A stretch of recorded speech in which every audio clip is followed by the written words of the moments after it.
चलिए, तो देखिए हम लोग एक सवाल कर रहे हैं, ठीक है, कि ये जो चित्र बनाया गया है, इस चित्र में ए बी सी डी एक चित्र है। इस चित्र में AD और DC बराबर है, यानी AD और DC क्या है, बराबर है, और AB और BC बराबर है। तो हमसे पूछ रहा है कि क्या त्रिभुज ABD यानी ABD ये त्रिभुज और त्रिभुज CBD ये दोनों त्रिभुज सर्वांगसम हैं, ठीक है। देखिए कि सर्वांगसम के लिए, सर्वांगसम त्रिभुज के लिए हमने चर्चा किया है, बताया है कि सर्वांगसम त्रिभुज के लिए एक त्रिभुज की 3 चीजें दूसरे त्रिभुज की 3 चीजों के बराबर होंगी, ठीक है। या तो तीनों भुजाएं बराबर होंगी, या तो तीनों कोण बराबर रहेंगे, या तो 2 कोण 1 भुजा, या 2 भुजा 1 कोण, 3 चीज होना चाहिए, ठीक है।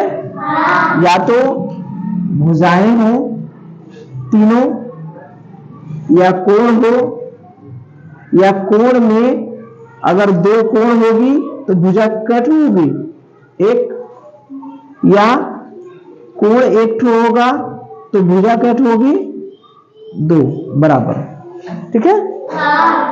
तो फिलहाल अभी हम लोग केवल भुजाओं वाला पढ़ रहे हैं, तो भुजाओं वाले में जो भी हमारा सर्वांग समता का प्रश्न आएगा वो भुजाओं से रिलेटेड होगा, ठीक है।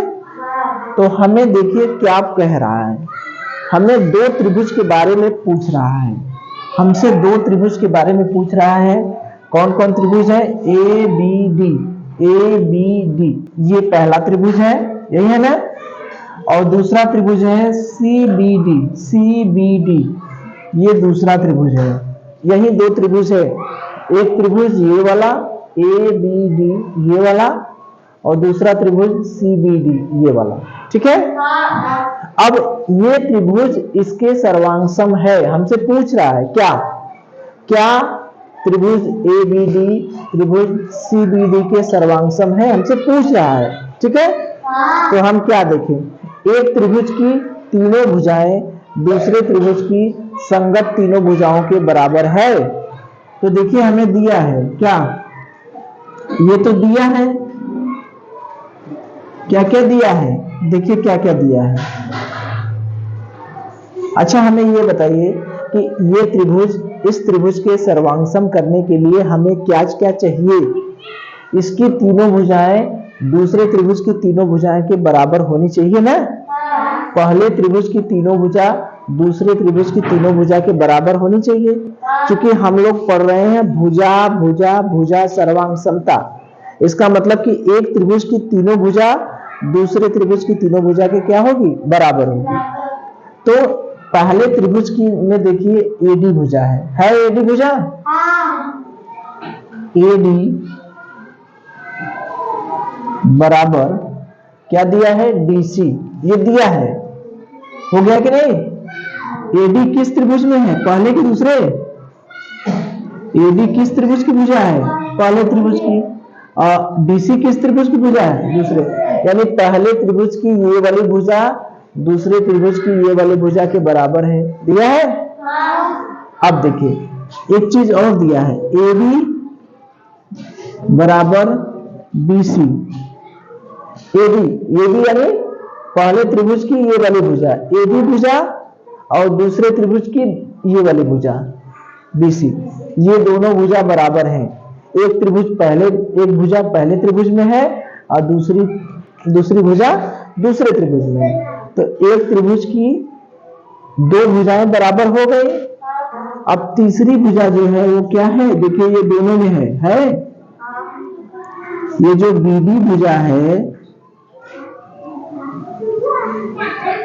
BD भुजा क्या है, उभयनिष्ठ है, दोनों में है ना, इसमें इस त्रिभुज में भी है, इस त्रिभुज में। देखिए ये त्रिभुज को करेंगे तब भी यही भुजा आएगी, और ये त्रिभुज करेंगे CBD तब भी यही भुजा आ रही, नहीं आ रहा।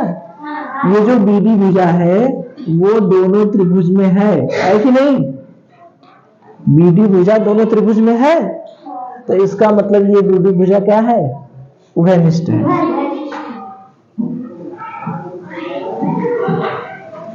उभयनिष्ठ।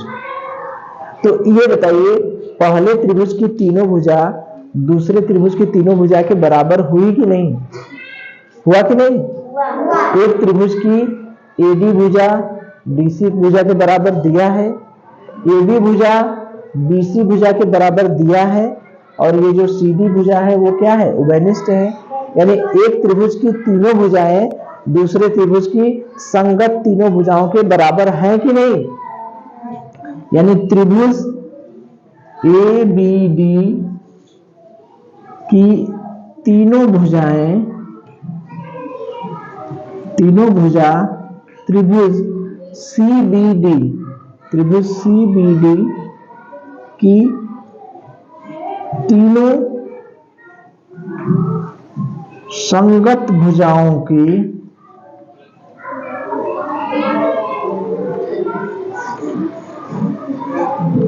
बराबर है। नहीं है क्या? पहले त्रिभुज की तीन भुजा दूसरे त्रिभुज की तीनों भुजाओं के बराबर है, तो जब एक त्रिभुज की तीनों भुजा दूसरे त्रिभुज की तीनों भुजाओं के बराबर है तो दोनों त्रिभुज सर्वांगसम होंगे कि नहीं होंगे? अतः त्रिभुज कौन कौन? ए बी डी सर्वांगसम त्रिभुज क्या? C B D. ठीक है? ए बी डी त्रिभुज ए बी डी सर्वांगसम त्रिभुज क्या है? C B D. हमसे यही पूछ रहा था ना कि क्या त्रिभुज ए बी डी और त्रिभुज सी बी डी दोनों सर्वांगसम है? तो उत्तर क्या हुआ? सर्वांगसम है कि नहीं है? ठीक। तो पहला काम हमारा हो गया। पहला काम हो गया कि नहीं? हमने पहले त्रिभुज यानी ए बी डी दूसरे त्रिभुज यानी सी बी डी की तीनों भुजा दूसरे त्रिभुज की एक दूसरे के बराबर हैं।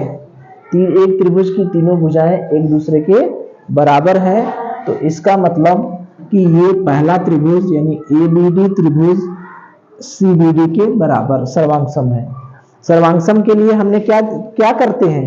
यही करते हैं कि एक त्रिभुज की तीनों भुजा अगर दूसरे त्रिभुज की तीनों भुजाओं के बराबर है तो वो दोनों त्रिभुज क्या है? सर्वांगसम है। इसके पहले हम लोग पढ़े हैं ना कि एक त्रिभुज को उठा के दूसरे त्रिभुज पर रख दीजिए और वो उस पर सही फिट बैठ जाए, यानी एक त्रिभुज की तीनों भुजा दूसरे त्रिभुज की तीनों भुजा के बराबर है तो वो त्रिभुज क्या होंगे? सर्वांगसम होंगे। अब देखिए दूसरा सवाल हमसे क्या पूछ रहा है।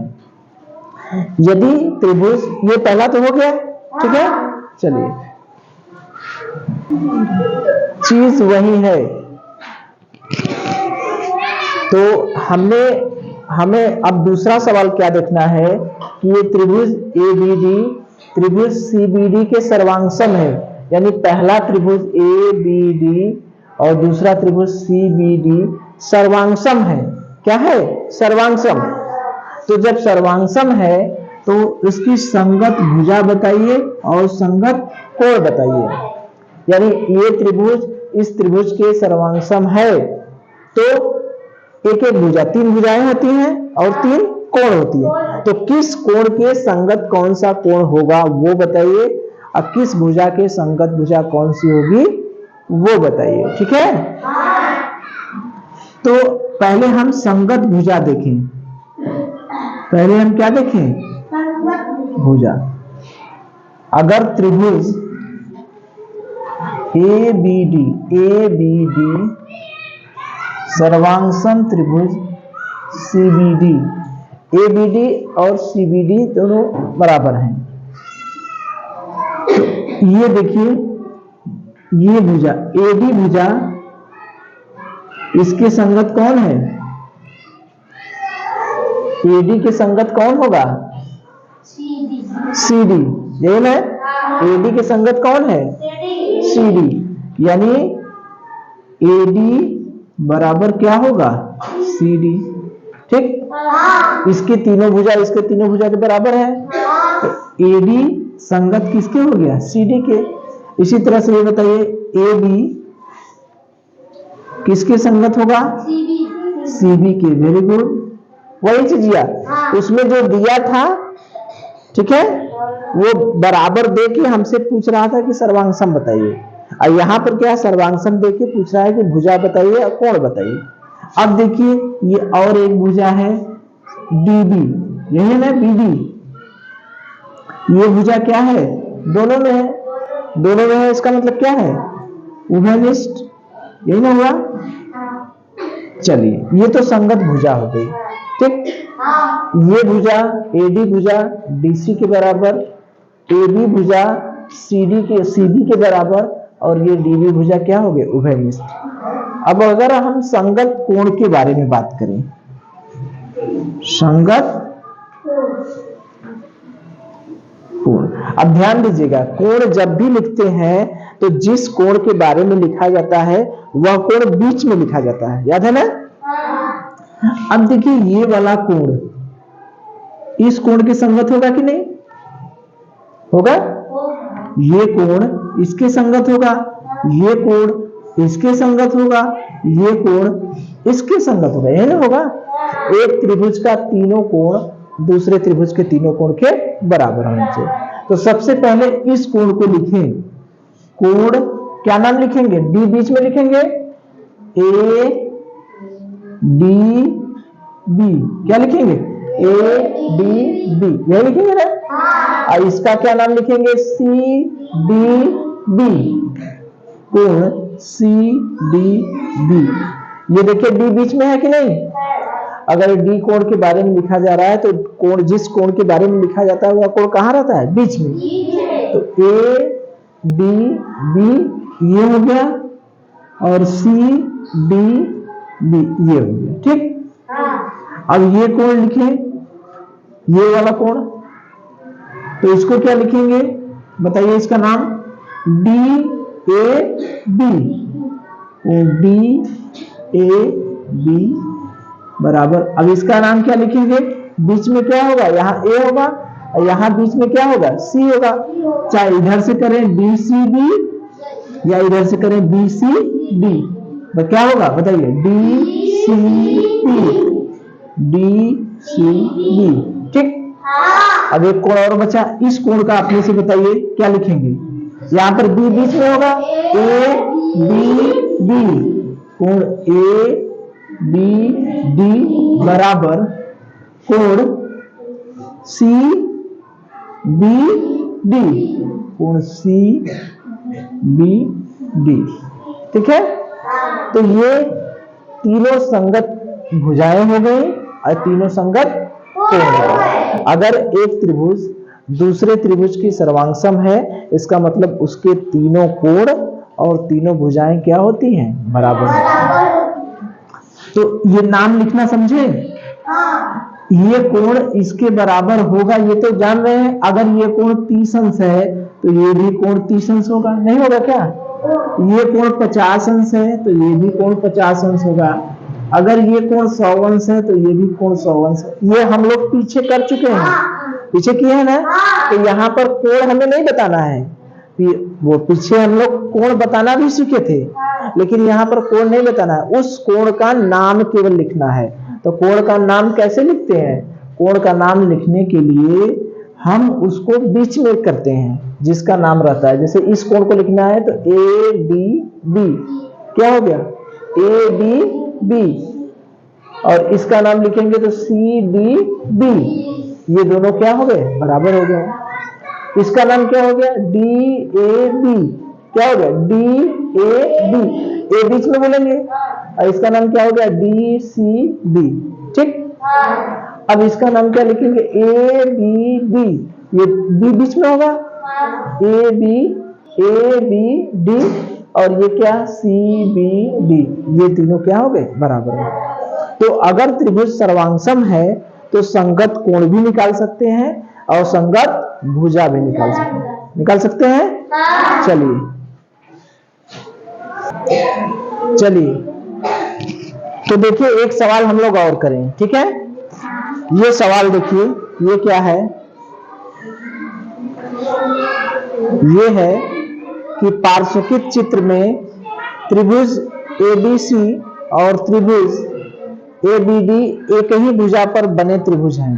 ठीक है, AC बराबर BD और BC बराबर AD।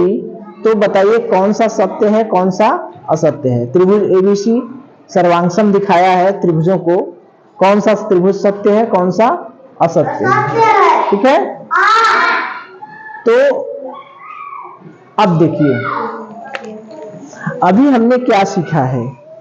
अभी हमने यही सीखा कि अगर एक त्रिभुज की तीनों भुजाएं दूसरे त्रिभुज की तीनों भुजाएं के बराबर हैं तो यानी वो दोनों त्रिभुज आपस में क्या होंगे, सर्वांगसम। यही ना भुजा भुजा वाला पढ़ रहे हैं। अब होने को तो कोण भी होते हैं, लेकिन अभी कोण वाला हम लोग नहीं पढ़े। खाली एक त्रिभुज की तीनों भुजा दूसरे त्रिभुज की तीनों भुजाओं के बराबर हैं, यानी वह त्रिभुज दूसरे के सर्वांगसम है। तो क्या क्या दिया है हमें, देखिए दिया है AC बराबर BD। AC को हम एक निशान दे दें, AC को AC बराबर BD है, ये गड़बड़ है। AC अच्छा ठीक है, ये AC है। AC यानी ये भुजा इस भुजा के बराबर है, हमने एक निशान बना दिया समझने के लिए। ठीक है, और BC AD के बराबर है। BC कहां गया, BC इस पे दो निशान बना दिए, AD इस पे दो निशान बना दिए। अब समझ में आया, यानी ये एक निशान वाला एक निशान के बराबर है, यानी AC BD के बराबर है और BC AD के बराबर है। ये दो चीज हमको दिया है, ये क्या है दिया है, और हमसे पूछ रहा है कि ये तीन ठे त्रिभुज दिए हैं, इसमें बताइए कौन सा सही है। ये त्रिभुज इसके सर्वांगसम है, ये त्रिभुज इसके सर्वांगसम है, ये त्रिभुज इसके, कौन सा त्रिभुज किसके सर्वांगसम होगा, ये हमें चेक करना है। तो ये बताइए कि अगर हम इसको पहला त्रिभुज मान ले और इसको दूसरा त्रिभुज मान ले, तो एक त्रिभुज ये होगा बड़ा सा और दूसरा त्रिभुज ये होगा। दोनों एक ही भुजा पर बने हैं, किस भुजा पर, AB पर। AB पर बने हैं कि नहीं, यानी AB भुजा पर ABC ये पहला वाला भी त्रिभुज है, इसी भुजा पर ABD दूसरा वाला भी है, एक ही भुजा पर। जैसे ये नहीं है, AB भुजा हो गई हमारी। ठीक है, AB भुजा पर एक ठो त्रिभुज इधर बना दिए और एक ठो त्रिभुज इधर बना दिए, तो ये AB भुजा दोनों में नहीं हो गई कि नहीं, तो दोनों त्रिभुज एक ही भुजा पर बने हैं, यानी AB भुजा दोनों त्रिभुज में है। तो हम ये लिख सकते हैं कि AB भुजा उभयनिष्ठ है, नहीं है, AB भुजा दोनों में है कि नहीं। तो इस हिसाब से बताइए कौन सा त्रिभुज किसके सर्वांगसम हुआ। अगर AC ये भुजा BC BD के बराबर है, AD BC के बराबर है और ये उभयनिष्ठ है, तो कौन सा त्रिभुज किसके सर्वांगसम हुआ, यानी त्रिभुज ये पहला चीज, पहली भुजा दूसरी भुजा और तीसरी भुजा तो दोनों में है, तो इसका मतलब त्रिभुज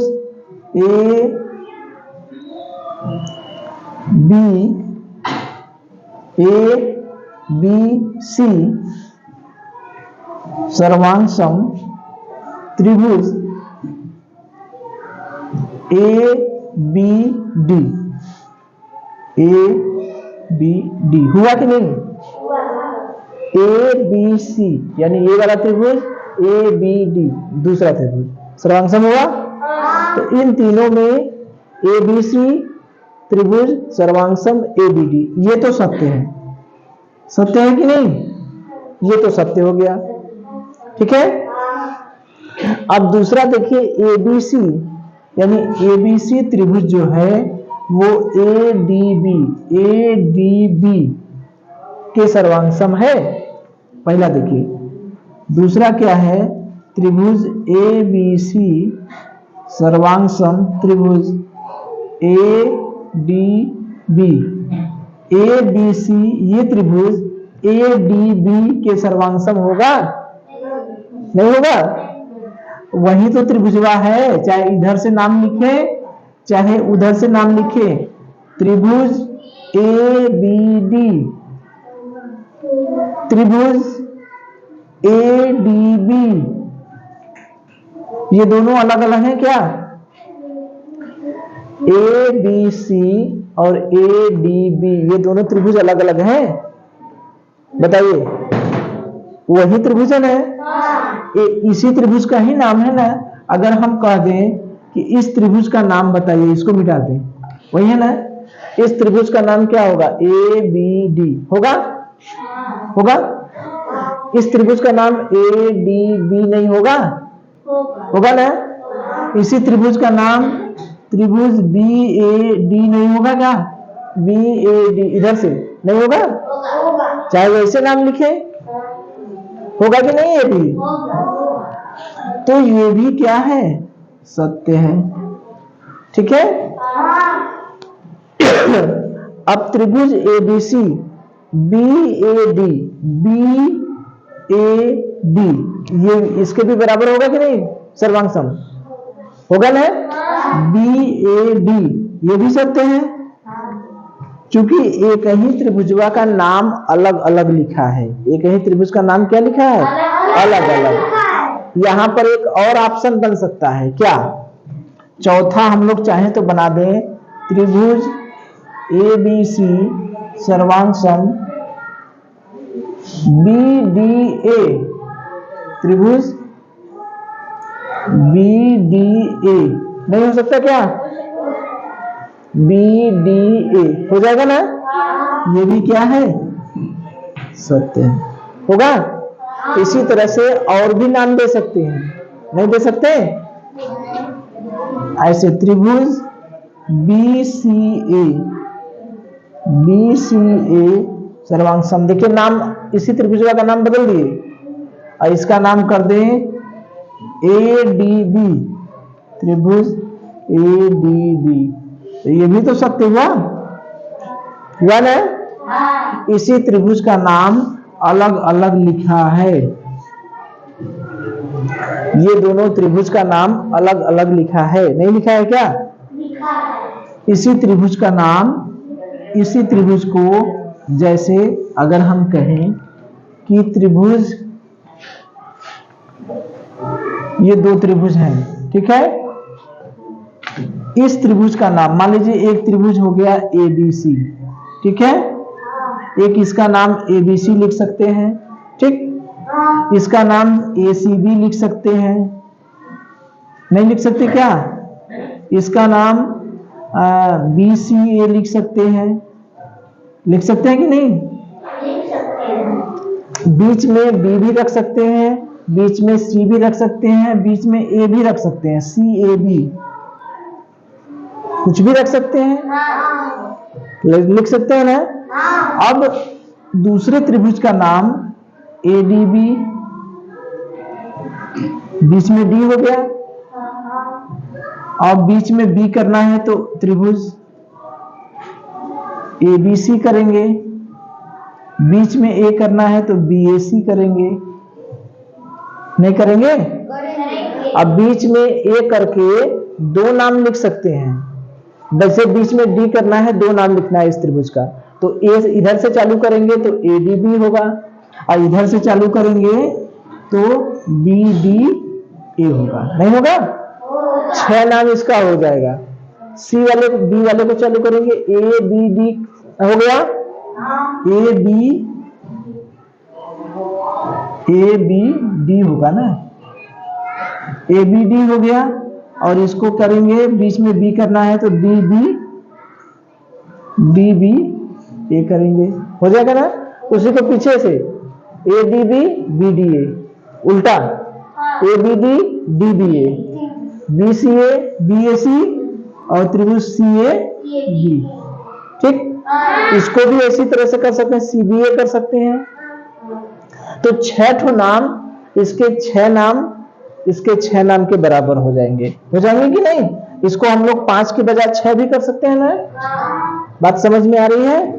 तो एक त्रिभुज दूसरे त्रिभुज के सर्वांग होने का मतलब कि इस त्रिभुज की तीनों भुजाएं दूसरे त्रिभुज की तीनों भुजाओं क्या होती है? बराबर।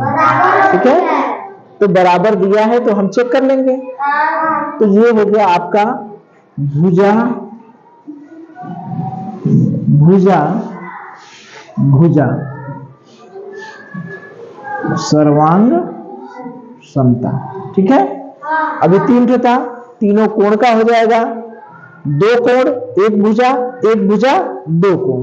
ठीक है, चलिए